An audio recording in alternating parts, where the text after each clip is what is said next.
படம் சூப்பரா இருக்கு. விடுதலை 2 படத்துக்கு வந்திருந்தோம். ஸோ விடுதலை 1 வந்து ரொம்ப நல்லா இருந்துச்சு இல்லையா? ஸோ அதனால விடுதலை 2 எப்படி இருக்குன்னு பாக்குறதுக்காகவே வந்தோம். ஸோ விடுதலை 2 பாத்தீங்கன்னா விடுதலை 1ல சூரி வந்து மெயின் ஹீரோவா நடிச்சிருந்தாரு.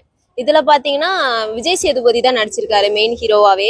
ஸோ அதுல வந்து சூரி வந்து பாத்தீங்கன்னா சூரி ஆக்டிங் படி சொல்லணும்னா அவரை வந்து நம்ம எப்பவுமே காமெடி ஆக்டராகவே பார்த்துட்டோம். ஸோ இந்த படத்துல பாத்தீங்கன்னா முழுக்க முழுக்க வந்து கொஞ்சம் ரக்கடாவே அவரை காட்டியிருக்காங்க. எந்த இடத்துலயுமே அவர் சிரிச்ச மாதிரியே காட்டல. ஸோ விடுதலை 1லயுமே அப்படிதான் இருந்தாரு. இந்த கருடன் அந்த மாதிரி படத்துலலாம் கூட அவரு ரொம்பவும் ரக்கடான ஃபேஸ்ல தான் காட்டியிருப்பாங்க. அவர் காமெடி ஆக்டரை தவிர்த்து அவரோட இன்னொரு முகம்னே சொல்லலாம். ஸோ அந்த மாதிரி சூப்பரா நடிச்சிருக்காரு.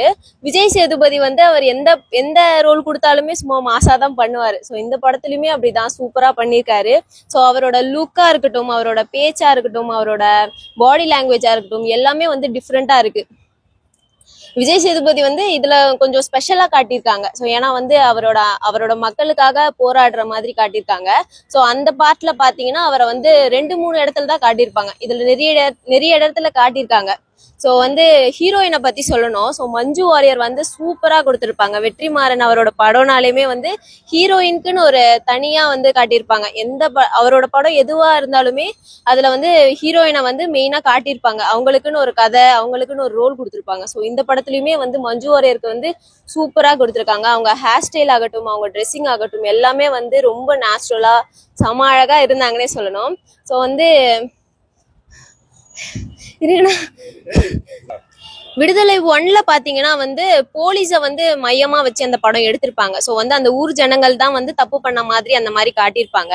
ஸோ விடுதலை 2ல அந்த ஊர் ஜனங்களுக்கான நியாயம் என்ன அப்படிங்கறத வந்து விஜய் சேதுபதி வந்து சூப்பரா வந்து சொல்லியிருக்காருன்னே சொல்லலாம்.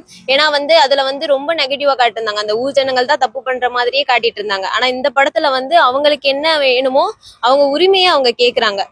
கேஸ்ட் அந்த மாதிரி கேஸ்ட் சம்பந்தப்பட்ட மாதிரி தான் இருக்குது. ஜாதியை ஒழிக்கணும் அப்படிங்கிற மாதிரி தான் பேசியிருக்காங்க. ஸோ வந்து ஹீரோயினோட பேர் பாத்தீங்கன்னா ரொம்ப சூப்பரா இருக்கு. அவங்களோட கெமிஸ்ட்ரி வந்து செமையா ஒர்க் அவுட் ஆயிருக்கு.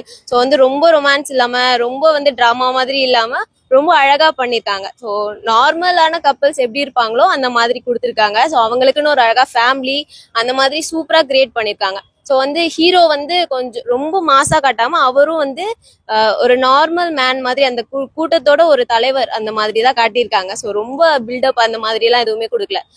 அசுரன் படத்துல வந்து மஞ்சு வாரியர் வந்து பயங்கரமா நடிச்சிருப்பாங்க இல்லையா? அதுக்கு ஈக்குவலா தான் இந்த படத்துலயும் நடிச்சிருக்காங்க.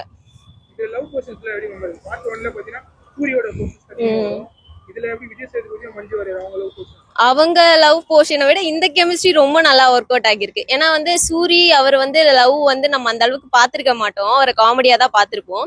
ஆனா இதுல வந்து ஹீரோயின் இவங்களை பார்க்கும் போது கொஞ்சம் டிஃப்ரெண்டா நல்லா இருக்கு. அதுல வந்து அவங்க லவ் சீன்ஸ் வந்து அந்த அளவுக்கு எல்லாம் இருக்காது. இதுல வந்து அவங்க ஹஸ்பண்ட் அண்ட் ஒய்ஃபா நல்லா காமிச்சிருக்காங்க.